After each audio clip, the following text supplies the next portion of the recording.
Olá, estamos aqui no podcast, trabalho aqui de História, e hoje eu estou aqui com a estudante e pedagoga Renata Cristina, mais conhecida como minha mãe maravilhosa. Dá um oi, mãe.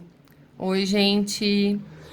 Então, vou fazer algumas perguntas aqui sobre diversidade nas sociedades africanas e diversidade na cultura na América Indígena.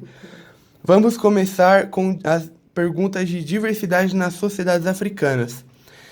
Renata, como as civilizações antigas na África, como o Egito e o Império Mali, contribuíram para a formação da diversidade cultural que observamos no continente hoje? É, bom, eu acho, pelo que eu estudei, né, as civilizações antigas, como o Egito e o Império de Mali, eles foram grandes centros que influenciaram a cultura e a economia, né? Então, por exemplo, o Egito foi um ponto de encontro de várias culturas, né, devido à localização, ao longo lá do Nilo, e muita influência nas artes, ciência e religião. O Império de Mali, né, com as cidades como Timbuktu, tornou-se um importante centro de aprendizado e comércio, né? E eles promoviam uma troca rica de ideias e práticas culturais. Então, essas interações ajudaram a moldar, né, uma cultura diversificada e rica, né, que ainda é visível nas tradições e práticas contemporâneas. Ok, muito obrigado, Renata. Vamos para a próxima pergunta.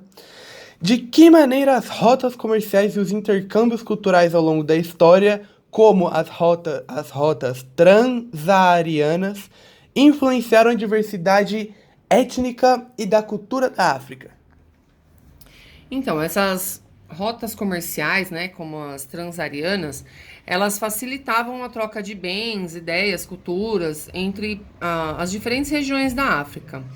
Então, esse intercâmbio ajudou a introduzir essas novas práticas religiosas, linguísticas e artísticas e promover uma rica mistura das tradições locais, né, e influências externas. Então, por exemplo, o comércio de ouro e sal entre o norte da África e Saara não só influenciou na economia, mas também no desenvolvimento cultural e social das sociedades ao longo, né, dessas rotas. Ok, vamos para a próxima pergunta, as próximas perguntas, que são de colonização e impactos sociais. Renata, qual foi o impacto da colonização europeia na diversidade cultural e na organização social das sociedades africanas? E também vamos já emendar como as fronteiras coloniais afetaram as identidades étnicas e culturais. A colonização europeia, ela teve um impacto muito profundo na diversidade cultural africana, né? Muitas vezes forçando ali a integração entre os grupos étnicos distintos dentro de fronteiras artificiais estabelecidas pelos próprios colonizadores, né? Isso resultou em vários conflitos internos e prejudicou a coesão social ali, né? Aquele ajuntamento. Porque muitas vezes diferentes grupos foram colocados sob a mesma administração colonial. Eles eram grupos diferentes, né? Além disso, a imposição de sistemas legais, educacionais, né, europeus, muitas vezes marginalizou essas tradições locais e levou à perda das práticas culturais e da língua indígena. Certo, certo. Vamos para a próxima pergunta. Após a independência, como os novos estados africanos lidaram com a diversidade étnica e cultural herdada no período colonial, Renata? Bom, muitos estados africanos enfrentaram desafios significativos, né, em lidar com essa diversidade étnica e cultural herdada nesse período colonial após essa independência. Alguns dos países tentaram promover uma identidade nacional unificada, mas muitas vezes minimizavam as identidades étnicas locais, né? Enquanto outros buscaram celebrar integrar a diversidade cultural como parte de uma nova identidade nacional. E as políticas, elas variavam, né? É, amplamente. com alguns países enfrentando tensões étnicas e conflitos, enquanto outros conseguiram implementar as políticas de inclusão e respeito pela diversidade ali da região. Ok, muito boas suas respostas, Renata. Estou gostando muito de como você explica elas estão muito completas. É bom para quem é novo no assunto, né? Isso, eu acho que isso faz parte, né, do aprendizado aí de cada um, se aprofundar um pouquinho em cada ponto. Certo, certo. Agora vamos falar um pouco de diversidade religiosa e o sincretismo. Você pode nos falar sobre como o sincretismo religioso se manifesta nas sociedades africanas? E também já nos emenda quais são os exemplos mais notáveis de fusão entre religiões tradicionais africanas e religiões estrangeiras? Bom, o sincretismo religioso, ele é uma característica bem marcante nas sociedades africanas, né? Onde eram praticadas, eram práticas religiosas bem tradicionais, né? Frequentemente se misturaram com religiões introduzidas por missionários, colonizadores, né? Como o cristianismo e o islamismo. Um exemplo bem conhecido, né? E bem histórico é o candomblé no Brasil.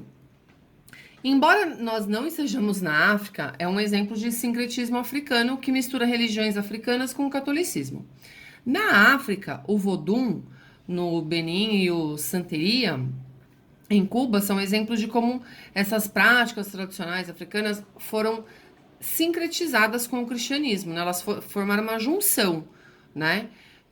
Na África Ocidental também, a fusão entre o islamismo e as religiões tradicionais resultaram em práticas como o sufismo, que incorpora elementos das crenças locais.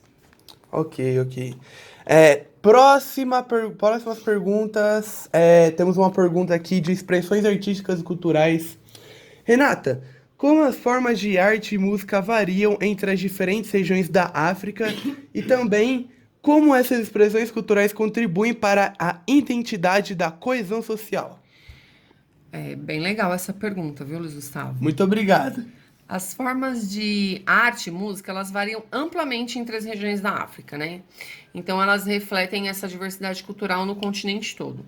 Na África Ocidental, a música tradicional pode incluir tambores, danças comunitárias, né? E desempenham um papel central na vida social e ritualística.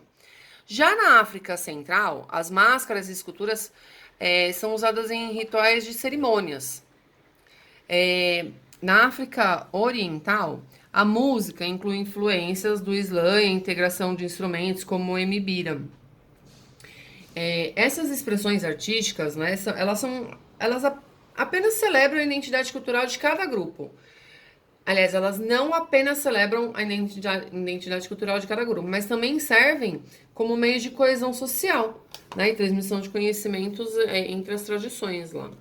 Ok, ok, certo, perfeito.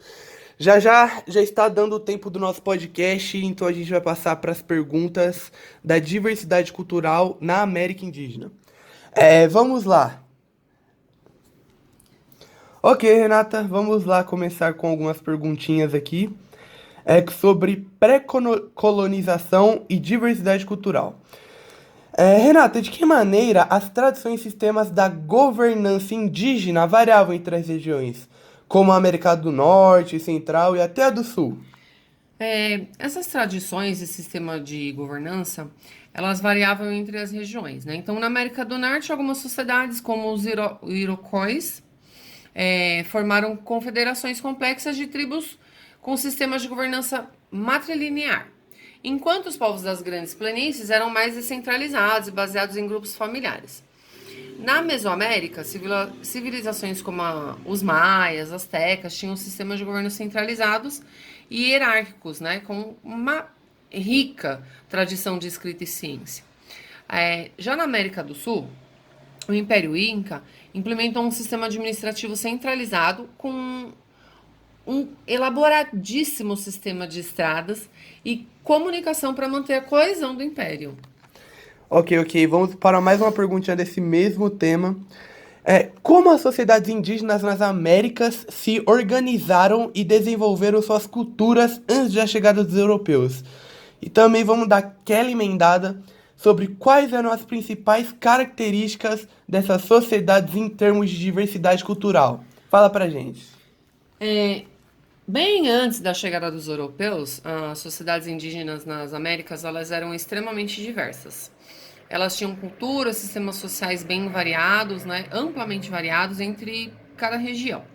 No norte, a sociedade já variava de caçadores e coletores a agricultores complexos, né, como os povos das grandes planícies e os ancestrais Pueblo.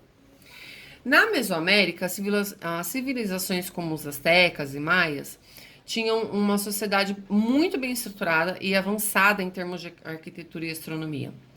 Já na América do Sul, o Império Inca estabeleceu o vasto império com um sistema complexo de administração e infraestrutura. Cada uma dessas culturas tinha suas próprias línguas, religiões e práticas sociais, e cada uma contribuiu para uma diversidade cultural impressionante. Ok, Renata, vamos para a nossa última pergunta. Vamos para representação e percepção. Vamos lá, Renata, para a nossa última pergunta, vamos pegar uma pergunta bem completinha aqui, que foi muito pesquisada pelos nossos pesquisadores e por mim, que ajudei a fazer essa pergunta nesse roteiro. Como as representações culturais dos povos indígenas na mídia e na arte têm evoluído ao longo dos anos e também qual o impacto dessas representações sobre a percepção pública e a autoidentificação dos próprios povos indígenas? Fala pra gente. Bom, então, respondendo à última pergunta, as representações culturais dos povos indígenas, né, na mídia e na arte têm evoluído de um estereótipo e visões romantizadas para uma representação mais complexa e autêntica, né? A visibilidade de histórias e perspectivas indígenas tem aumentado, com mais artistas, cineastas indígenas produzindo trabalhos que refletem suas realidades, suas experiências e suas vivências. Essa mudança, ela tem ajudado a desafiar, né, esses estereótipos prejudiciais e promover uma maior compreensão pública dessa diversidade e da riqueza cultural indígena, ao mesmo tempo que fortalece a autoidentificação e o orgulho entre os próprios povos indígenas. Ok, Renata, muito obrigado por essa entrevista. Eu agradeço muito.